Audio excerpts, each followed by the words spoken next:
Hi RareFam, I'm your girl Yadine. Welcome back to Rarity by You, born to tell my story, a platform where we speak it, wear it, and own our truth. Now RareFam, I'm super excited to be back.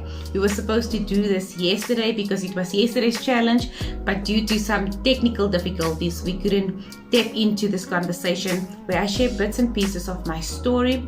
This is just a short video, so stay tuned to hear how my go-to verse basically guided me, was a guidance and comfort during my journey, my mental health journey. So I'm super excited to speak to you guys tonight.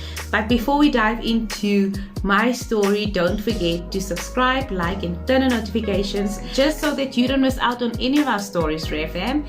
And you can also just step into our socials, Instagram, Facebook, and TikTok, to make sure that you get your daily dose of motivation. RareFam, are you ready to speak it? Let's dive into my story.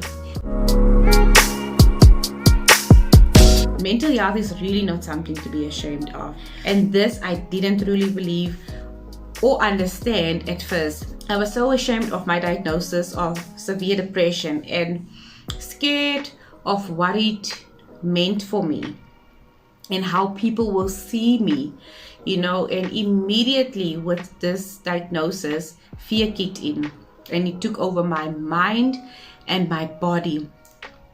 So during this journey, I held on to Psalm 23 as guidance, and this verse was familiar and connected to my childhood on so many levels.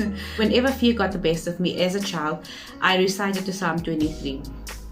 And so I decided to choose the exact same scripture during my mental health journey.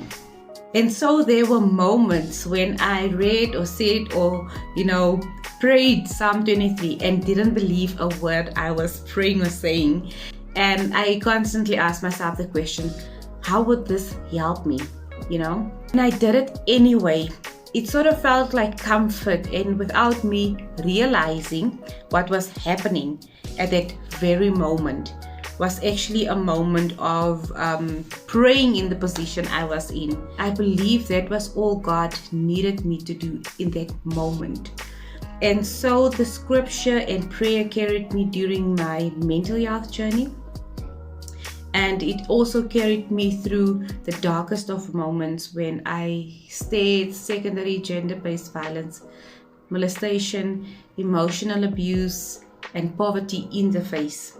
I believe that faith like a mustard seed is all I needed and still need to make it to and through the next moment and the next day, and walk by might, not by sight.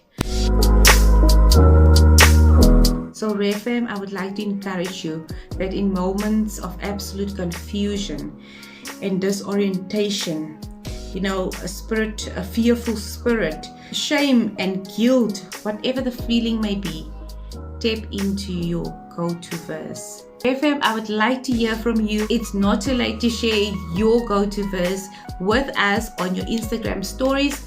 And remember to tag RaritybyU with #MeToo, #born to tell my story, to make sure that your name is in that draw. And you can stand a chance to win a RareGoodieGift. I'm super excited to hear from you. And RareFam, I just want to thank you for tuning in and listening and being a part of this movement. It's so difficult, and it's so good to know that we can do it without judgment, without feeling guilty or ashamed of our stories. And we are here to speak it. We are here to own it and to wear our stories and, know that we are not defined by anything, not what happened to us. We are not defined by our circumstances. We are the heroes of our own stories. And yes, we are owning it. I just want to thank you for always tuning in. Thank you for tapping into our content, and I hope you find it fruitful. I hope it makes a difference and it gives you hope. Know that you are not alone. Like the saying goes, we tell our stories for His glory. So it's all the little testimonies inside our stories that makes it absolutely worth telling.